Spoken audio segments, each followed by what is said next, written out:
Hey everyone, welcome back. Today we're going to do a deep dive into Oh, something yeah. pretty big.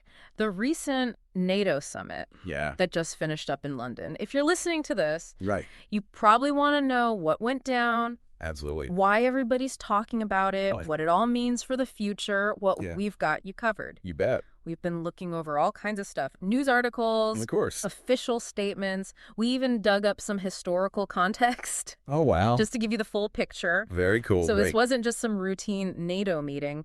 This summit was about some really big changes in global power. Oh, yeah, for sure. And it all happened while the war in Ukraine is still raging. Right. Speaking of Ukraine, do you remember that meeting between Trump and Zelensky? Oh, yeah. That happened at the White House At the White House. right before the summit. Yeah. Oh, man, that really set the stage for some drama. From what I read, it sounded like they had a real clash about how committed the U.S. really is to Ukraine. And that got a lot of European leaders nervous.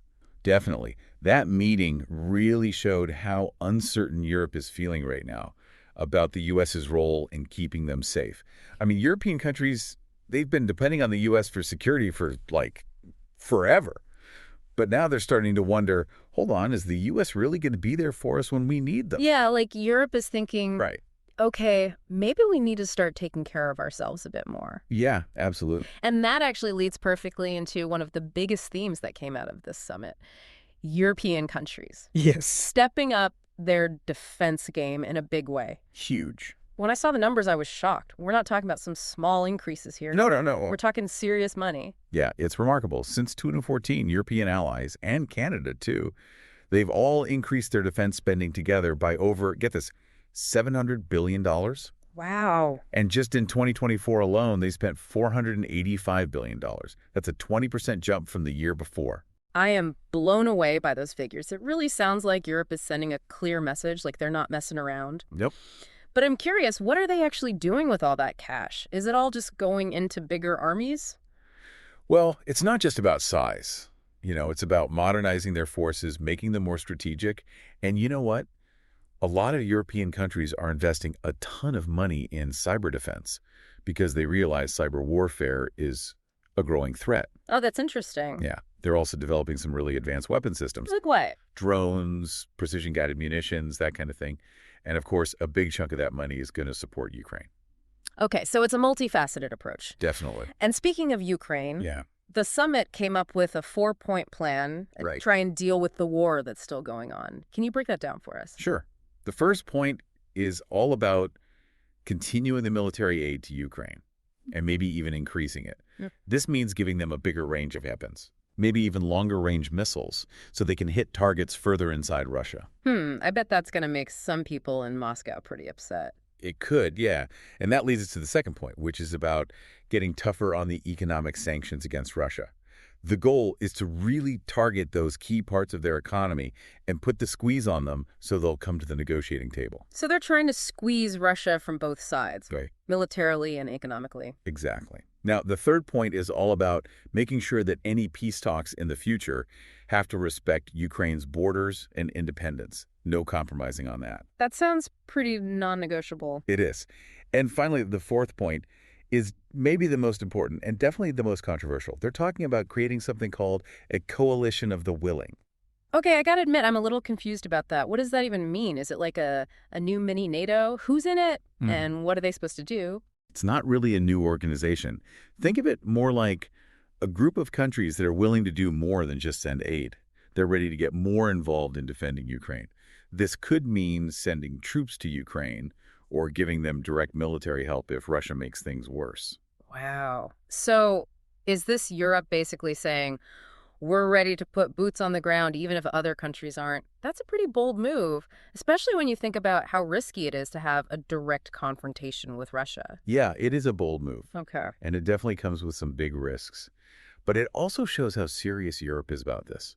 They see what's happening in Ukraine not just as some far-off conflict, but as a direct threat to their own security and to the whole idea of a world based on rules. you know? Right, right. Because Oh, if a powerful country like Russia can just decide to invade its neighbor and there are no consequences for that, what's yeah. stopping them from doing it again? Yes, It yeah, sets a really dangerous precedent. absolutely. But if we're talking about like a real confrontation with Russia, where does this coalition of the willing fit in with NATO? That's a great question. And it really gets to the heart of how things are changing between Europe and the United States. That tension we talked about between Trump and Zelensky, Yeah. that wasn't just a one-time thing. Europe is starting to feel like they can't always count on the U.S. to have their back. So they're looking for other options, just in case. So this coalition is like Europe's way of saying, we're going to take care of our own security, even if the U.S. isn't totally with us. Exactly. It's a way for them to show they have power and influence on their own without needing the U.S. to make every decision for them. And this has been building for a while now. European countries have been slowly increasing their defense spending and working together more closely over the past decade. But this summit feels like a real turning point. It's like they're saying, we can't just sit around waiting for the U.S. to act. We have to do something ourselves. Yeah. But what about the specifics of this coalition? Do we know which countries are actually in it? They're still working out the details, but the main members will probably be the UK, France, Germany, Poland, and those Baltic states. Others might join depending on what the mission is and whether they're willing to send troops or resources. So it's not just a symbolic thing. They're actually talking about sending soldiers to Ukraine. Yep. That's huge. It is. What do you think Russia's reaction is going to be to all this? It's tough to say for sure, but I don't think they'll be thrilled about it. They've already been complaining that NATO is expanding eastward and threatening them, and this coalition will just make them feel even more like that. Sounds like this could really make things worse and increase the chances of the war spreading. It could. But didn't they also talk about a ceasefire plan at the summit? They did. There's a proposal for a truce, a one-month truce.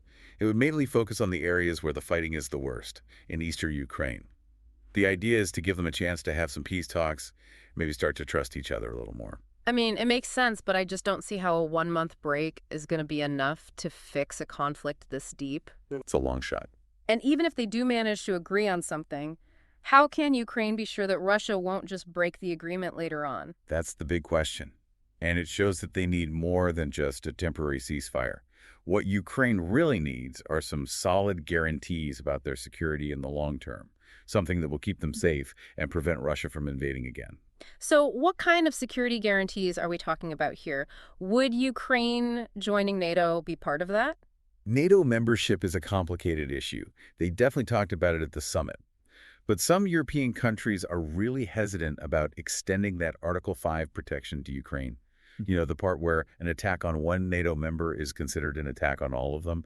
They're worried that it would lead to a direct war with Russia, which no one wants. Yeah, I get that. But if not NATO membership, then what? How else can they realistically protect Ukraine from another Russian attack? There are a few options they're thinking about.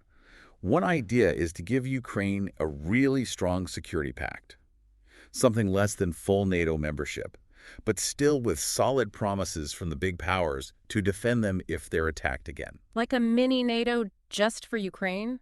Kind of like that. Another idea is to help Ukraine build up their own military so they can defend themselves against any future aggression from Russia. This means giving them advanced weapons, training, and intelligence. Basically making them too tough for Russia to mess with without getting hurt. Exactly. And then there's the economic side of things. The summit made it clear they're going to keep up the pressure on Russia with those sanctions and maybe even make them stronger. The message is those sanctions will stay in place until this conflict is resolved. They also talked about maybe using the Russian assets that have been seized to help pay for rebuilding Ukraine. Ooh, that's gotta sting. I can't imagine Russia's gonna be happy about that. Probably not. It seems like they're trying to hit Russia from every angle. Military, economic, diplomatic. But is there a chance this could all backfire? Could putting this much pressure on Russia make them even more dangerous? There's definitely a risk. We're talking about a country with nuclear weapons that's feeling increasingly threatened and isolated.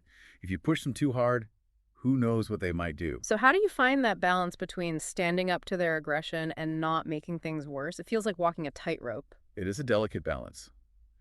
And there are no easy answers. But one thing is for sure. This is not just about Ukraine anymore. This is about the future of Europe, the future of the relationship between Europe and the U.S., and the future of the whole global order. You're right. The summit wasn't just about negotiating some details. It was about some really fundamental changes in who has power on the world stage. Absolutely. And speaking of power dynamics, how do you think other big players like the US are looking at this new, more assertive Europe? It's mixed. Some people in the U.S. see it as a good thing. They think a stronger, more independent Europe is actually in America's best interest. It frees up the U.S. to focus on other things like China, and it means Europe is sharing more of the responsibility for global security. Less reliance on the US, more shared responsibility. Exactly. But others are more worried. They're concerned that this could lead to a world that's more divided, where the U.S. and Europe drift apart and can't work together as effectively to solve global problems. There's also a concern that a more assertive Europe might start acting on its own, without consulting the U.S., which could create friction and make diplomacy more difficult. So it's a double-edged sword. More autonomy for Europe could be good for the US, but it also comes with some risks. Definitely. What about Russia? How do you think they see this shift?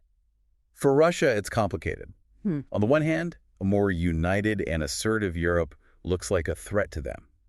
It shows that their efforts to weaken NATO and divide the West haven't worked. That must be pretty frustrating for them, considering what they've been trying to do. For sure.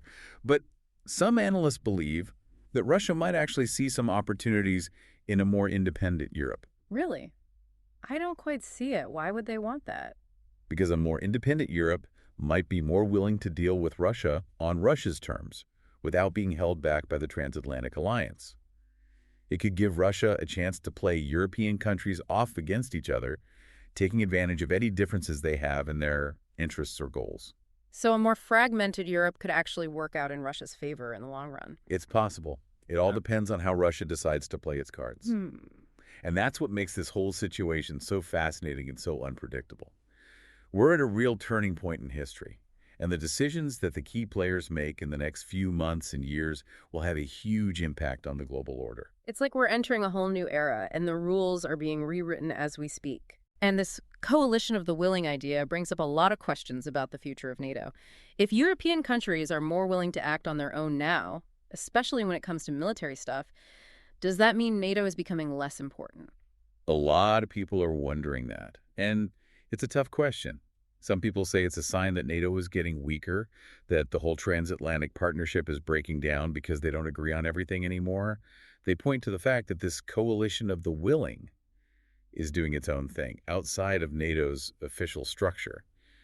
And they think that could make NATO less united and less effective. Yeah, it's like creating a whole separate system, which could get confusing, especially if they're not always on the same page. Right. But then there's another way to look at it. Some people see this as NATO adapting, not falling apart. They say NATO was created for a different world back when the main threat was the Soviet Union invading Western Europe. But the world's a lot different now. The threats are more complicated. So NATO has to change, too, to keep up with the times. Exactly. It's like if you tried to use an old tool for a new job. It just wouldn't work. The people who see this as adaptation say a more flexible NATO, one that lets these smaller groups of countries tackle specific problems, could actually make the alliance stronger. It could make them react faster and be more effective. I see what you mean. It's like having different tools in a toolbox, right? You wouldn't use a hammer to fix a leaky faucet. But it still leaves us with the question, what's going to happen to NATO in the future? Will it break up into smaller groups, each with their own agenda? Or can it stay together and have a clear purpose in a world where power is more spread out? That's the big question, and honestly, no one really knows the answer. It depends on a lot of things. How committed the member countries are, what happens with global security, and whether NATO can change and reform itself to keep up. So we're at a really important point in history, and the choices made in the next few years are going to have a huge impact. It's like we're at a crossroads, and one path leads to more division and chaos, while the other leads to a world where countries work together better to keep everyone safe. Yeah, the stakes are high. And that's why this NATO summit was so important. It wasn't just about Ukraine or Russia. It was about the future of the West, the future of global order, the future of peace and security for everyone in the 21st century. It's been awesome talking about all this with you, and I feel like we've just barely scratched the surface of this whole situation. It's so complex, and things are changing all the time. Yeah, there's always more to learn. And things are moving fast. It's important to stay informed, to keep talking about these issues, and to think about all the different points of view and what could happen. Well said. And to everyone listening, I hope this deep dive helped you understand the 2025 NATO Summit a little better and what it means for all of us. This summit was more than just a meeting. It was a sign of the times we're living in, a reflection of how power is shifting around the world, and the problems we're all facing in a world full of uncertainty and conflict. So, thanks for joining us on this journey. Until next time, keep learning, keep asking questions, and keep diving deep. Today is your lucky day.